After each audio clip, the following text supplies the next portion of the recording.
অৰুণোদয় আঁচনিৰ বাবে এপ্লাই কৰিম বুলি ভাবি আছে সেইসকল মানুহৰ বাবে ভাল খবৰ। তো আপোনালোকে অতি সহজতে আপোনালোকে অৰুণোদয় আঁচনিখন লাভ কৰিব। যদি আপোনালোকৰ ৰেচন কাৰ্ড নাই তেনেহ'লে আপোনালোকে ৰেচন কাৰ্ডৰ বাবে আবেদন কৰিব পাৰিব। আবেদন প্ৰক্ৰিয়া আৰম্ভ হৈ গৈছে। তো আপোনালোকে অতি সহজতে আপোনালোকে এপ্লাই কৰিব পাৰিব। আপোনালোকৰ যিটো ৰেচন দোকান আছে সেই ৰেচন দোকানৰ লগত যোগাযোগ কৰিব লাগিব। যিটো সৰু মূলা দোকান আছে সেই দোকানত আপোনালোকে এই বস্তুখিনি যোগাযোগ কৰিব লাগিব। তো আপোনালোকৰ কি ডকুমেণ্টছ লাগিব আৰু আপোনালোকে অৰুণোদয় এপ্লাই কেতিয়া কৰিব পাৰিব। তো আপোনালোকে ইতিমধ্যে কিন্তু আপোনালোকে শুনা পাইছে যে আমাৰ ডক্টৰ হিমন্ত বিশ্ব শৰ্মা ছাৰে কেইদিনমান আগতে ঘোষণা কৰিছে যে অৰুণোদয় 3ৰ বাবে লঞ্চ কৰিছে। তে সেইবাবে ডিষ্ট্ৰিক্ট লেভেলৰ পৰা আপোনালোকক মানে আমাৰ যিটো ডিষ্ট্ৰিক্ট আছে সেই ডিষ্ট্ৰিক্টত কালি এটা মিটিং হ'ব। তো সেই মিটিঙত সব মানুহকে যাবলৈ কৈছে। তো অৰুণোদয়ৰ বিষয়ে কিন্তু এই বস্তুসমূহ সবখিনি ইয়াতে সবে গম পাব কাৰ অৰুণোদয়ৰ বাবে এপ্লাই কৰিব পাৰিব আৰু কোন মানুহে অৰুণোদয়ৰ বাবে এপ্লাই কৰিব নোৱাৰিব। তো সেই বিষয়ে কিন্তু কালি আমাৰ ইফালে এটা মিটিং ৰখা হৈছে গ্ৰাম পঞ্চায়তত যাই কিনে আপোনালোকে এই বস্তুখিনি কৰিব পাৰিব। তো বহুত মানুহে কিন্তু কমেণ্ট কৰি আছিল যে মোৰ ৰেচন কাৰ্ড নাই বা ৰেচন কাৰ্ডত নাম আছে। সেইসকল মানুহে কিন্তু নতুনকৈ ৰেচন কাৰ্ড বনাব পাৰিব।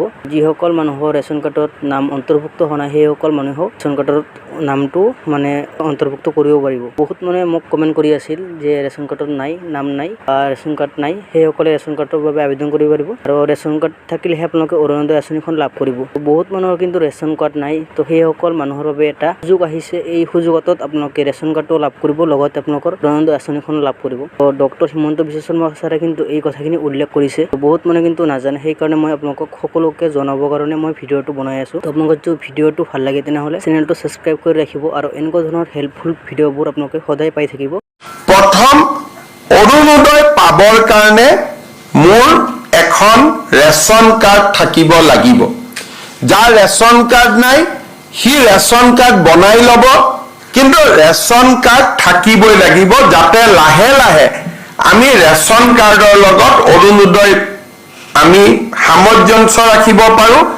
বিধানসভাটো প্ৰশ্ন কৰিলে আমি তেওঁৰ ডিটেইলছ দিব পাৰোঁ। কাৰণ ৰেচন কাৰ্ডত দেউতাক, মাক, এড্ৰেছ আৰু আধাৰৰ লগত ৰেচন কাৰ্ডখন জড়িত হৈ আছে। তাৰমানে অসমত অৰুণোদয় 3.0 ৰেচন কাৰ্ড, আধাৰ, অৰুণোদয় এটাই ডাটাবেছ হ'ব। আমি লগে লগে যোনে যি প্ৰশ্ন কৰে আমি লগে লগে উত্তৰ আমি দিব পাৰিম। অৰুণোদয় পাবৰ কাৰণে আমি কি কৰোঁ? প্ৰথম অৰুণোদয় আমি কাক দিওঁ যে গাঁওখনত গোটেই মানুহ বহিলে মিটিং হ'ল যে আমাৰ গাঁৱত 100 অৰুণোদয় আহিছে, আমি কেনেকৈ বিতৰণ কৰিম। বহুত সময়ত বহুত মহিলাই মোক কয় বাবা মই অৰুণোদয় পোৱা নাই, কোনোবাই কয় মই অৰুণোদয় পাইছোঁ, কোনোবাই কৈছে মই ধনী মানুহে অৰুণোদয় পালে দুখীয়াই পোৱা নাই। মই ইলেকশ্যন মিটিঙত গ'লে মানুহে এনেকুৱা বহুত অভিযোগ কৰে। আজি অসমৰ সকলো জাগাতে 2000, 3000, 5000 মানুহ বহি আছে, বিশেষকৈ আই মাতৃসকল বহি আছে অৰুণোদয়ৰ বিষয়ে শুনিবৰ কাৰণে। মই বুজাই দিব খুজিছোঁ যে অৰুণোদয় কোনে কোনে পাব লাগে। প্ৰথম অৰুণোদয় পাব কোনে লাগে? বিধৱা মহিলাগৰাকী, অৰ্থাৎ যি পৰিয়ালত বিধৱা মহিলা আছে সেই পৰিয়ালে অৰুণোদয় আঁচনি পাব লাগে। যদি কোনোবা পৰিয়ালত 45 বছৰৰ ওপৰৰ অবিবাহিতা ছোৱালী আছে সেই পৰিয়ালটোৱেও অৰুণোদয় পাব লাগে। কোনোবা পৰিয়ালত যদি বিবাহ বিচ্ছেদ হোৱা মহিলা আছে সেই পৰিয়ালটোৱেও অৰুণোদয় পাব লাগে। কোনোবা পৰিয়ালত যদি স্বামীয়ে বিবাহ বিচ্ছেদ আইনমতে দিয়া নাই কিন্তু এৰি থৈ গুচি গ'ল, তেনেকুৱা মহিলা থকা পৰিয়ালত অৰুণোদয় পাব লাগে। এইটো হ'ল অৰুণোদয়ৰ প্ৰথম নিয়ম। দ্বিতীয় অৰুণোদয় কোনে পাব লাগে? কাৰোবাৰ ঘৰত যদি তৃতীয় লিংগৰ ব্যক্তি আছে, পুৰুষ আৰু মহিলাৰ পিছত আৰু এটা লিংগ থাকে উভয় লিংগ, উভয় লিংগ থকা পৰিয়ালতো অৰুণোদয় আমি দিব লাগে। তৃতীয়তে যাৰ ঘৰত দিব্যাংগ ব্যক্তি আছে, কাৰণ পৰিয়ালটোৱে দিব্যাংগ ল'ৰা ছোৱালী এটাক চাবৰ কাৰণে খৰচ কৰিব লাগে, দিব্যাংগ ব্যক্তি থকা পৰিয়ালক আমি অৰুণোদয় দিব লাগে। তৃতীয়, চৰকাৰী বৃদ্ধাশ্ৰমত যিসকল আইতা থাকে সেই আইতাসকলক আমি অৰুণোদয় দিবই লাগে।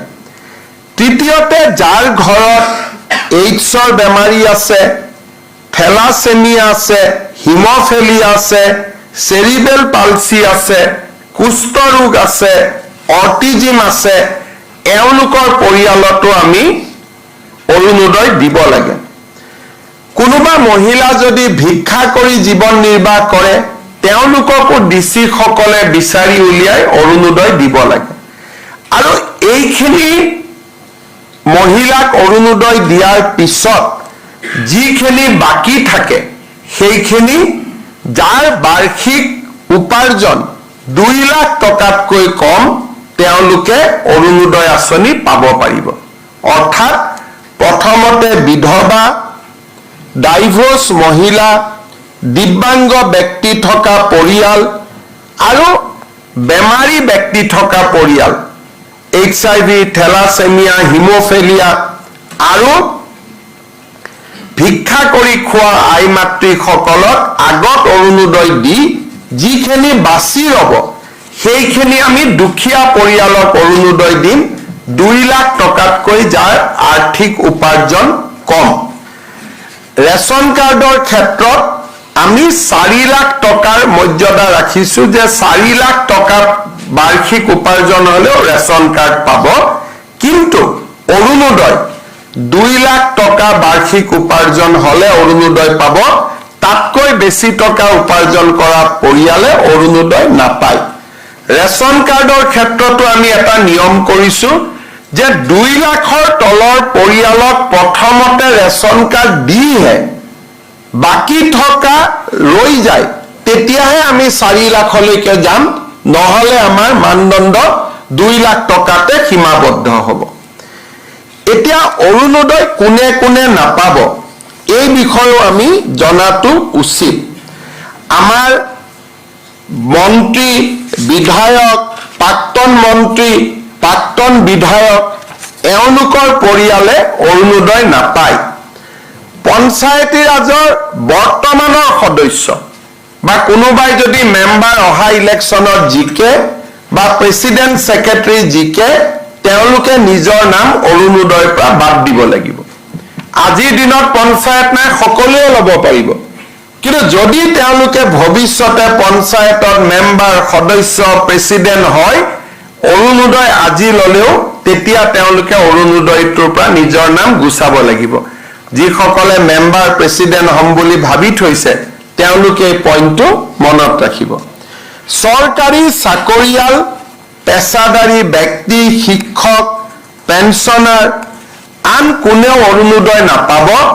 আনকি অংগনবাদী কৰ্মী, আশা ৱৰ্কাৰেও অংগনবাদী আমাৰ অৰুণোদয় নাপাব।